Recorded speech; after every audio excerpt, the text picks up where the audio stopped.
आज का हमारा लेक्चर है चैप्टर 3 10th क्लास और चैप्टर का नाम हमारा क्या है? Organic chemistry. ऑर्गेनिक केमिस्ट्री होती क्या है? ऑर्गेनिक केमिस्ट्री कहते हैं हम the study of hydrocarbon. Hydrocarbon होता है क्या है? ऐसा कंपाउंड जिसमें कार्बन और हाइड्रोजन डाले जाते हैं। हाइड्रो मीन्स हाइड्रोजन और कार्बन मीन्स कार्बन। तो दो मतलब के नाम से बना हुआ दो एलिमेंट से, जैसे हाइड्रोजन और एक ये कार्बन है। और दूसरा जो भी कह सकते हैं कि कार्बन कंपाउंड होते हैं कि जिस कंपाउंड में कार्बन आ जाए, लेकिन एक्सेप्ट उनके कार्बोनेट्स माना CO3, बाइकार्बोनेट्स HCO3 और कार्बाइड्स माना C2।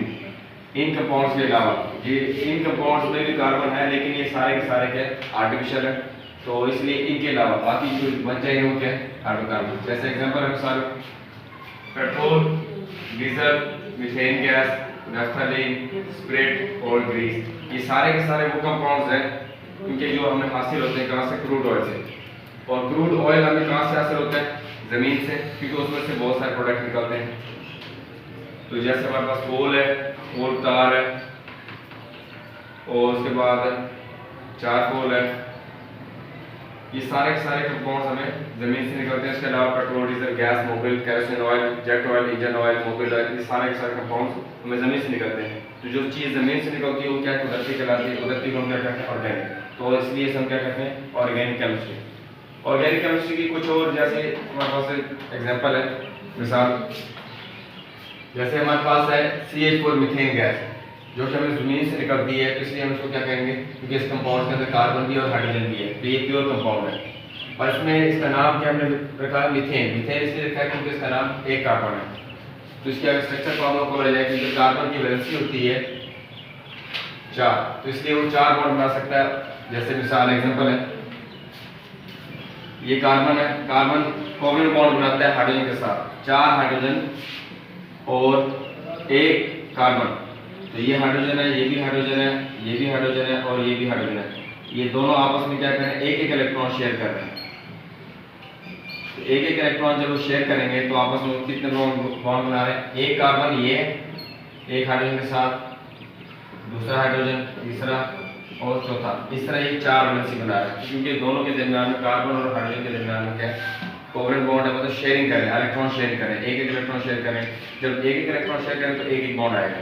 इस तरह मिसाल हमारे पास इथेन है, इथेन के पास कितने 2 कार्बन है, तो 6 हाइड्रोजन के साथ बॉन्ड बनाएगा। जैसे ये 1 2 3 4 5 6, तो 2 हाइड्रोजन हमारे पास है, जिसमें हाइड्रोजन के 2 कार्बन है, ये 2 कार्बन और हाइड्रोजन कितने 3 ये और 3 ये, कितने हो गए 6। इसी तरह हमारे पास है प्रोपेन। प्रोपेन में होता है 3 कार्बन, 1 2 3। अगर इसका मॉलिक्यूलर फार्मूला खोला जाए, स्ट्रक्चर फार्मूला बनाया जाए, तो इसमें कितने 1 कार्बन ये, दूसरा और तीसरा। तो इन तीनों में इस कार्बन की 4 वैलेंसी है, 1 2 3 और एक ये इसके साथ जो शेयर कर रहा है, ये जो दरमियान में जो शेयर कर रहा है ये एक बॉन्ड है, ये भी एक बॉन्ड है, इनके दरमियान में ये शेयरिंग हो रही है, तो ये भी एक बॉन्ड ये हो गया, 1 2 3 4, इस तरह 4 बॉन्ड अपने वो 4 वैलेंसी पूरी कर रहा है। तो इसमें 3 कार्बन, मतलब 3 कार्बन है, तो हाइड्रोजन कितने हो गए 6 7 8 हाइड्रोजन हो गए। तो इसको अगर हम ऐसे कहें C3H8, ये इसकी क्या कंडेंस्ड फॉर्म है। तो इस तरह आगे है हमारे पास ब्यूटेन है, ब्यूटेन में 4 कार्बन होते हैं, तो 4 कार्बन के साथ ये इसका स्ट्रक्चर है, और पेंटेन के 5 कार्बन ये स्ट्रक्चर है। तो इस तरह एग्जांपल हमारे पास और भी है। अगर C6 हो जाए तो हम इसका अगर निकालना चाहते हैं इसके अंदर हाइड्रोजन कितने आ सकते हैं, तो हमें CnH2n+2, ये अल्केन का फार्मूला है। इस अल्केन में हमें क्या पता चलता है कि हम अगर हम कार्बन की परसेंटेज चेंज करते हैं, मिसाल अगर कार्बन की परसेंटेज में रखते हैं 5, ठीक है, और हाइड्रोजन की जो n की वैल्यू है हमने क्या रखनी है 5 पुट करनी है, तो C की वैल्यू कितनी 5 होगी, H ऐसे रहेगा और 2 ऐसे रहेगा, n की वैल्यू कितनी है 5+2। तो इस तरह हमारे पास C5H 5 to the 10 10 + 2 कितना हो गया 12।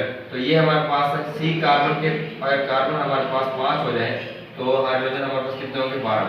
और किस तरह पता चला? हमें इस फॉर्मूले से पता चला, क्योंकि सारे के सारे के अल्केन फॉर्म है और सारे के सारे के ऑर्गेनिक फॉर्म। ऑर्गेनिक कंपाउंड में हमारे पास अल्केन भी आता है, अल्केन भी अल्काइल, 3 काइंड है, 3 को ऑर्गेनिक कंपाउंड 3 मतलब इसमें डिवाइड किया हुआ। तो फिलहाल आज हमने पढ़ेगा इंट्रोडक्शन पढ़ा कि ऑर्गेनिक केमिस्ट्री होती है। क्या ऑर्गेनिक केमिस्ट्री होती है कि स्टडी ऑफ हाइड्रोकार्बन, जिस कंपाउंड में हमारे पास कार्बन हाइड्रोजन आ जाए उसे क्या कहते हैं, हाइड्रोकार्बन या ऑर्गेनिक कंपाउंड्स कहते हैं। तो जैसे मैंने ये बताया था एग्जांपल,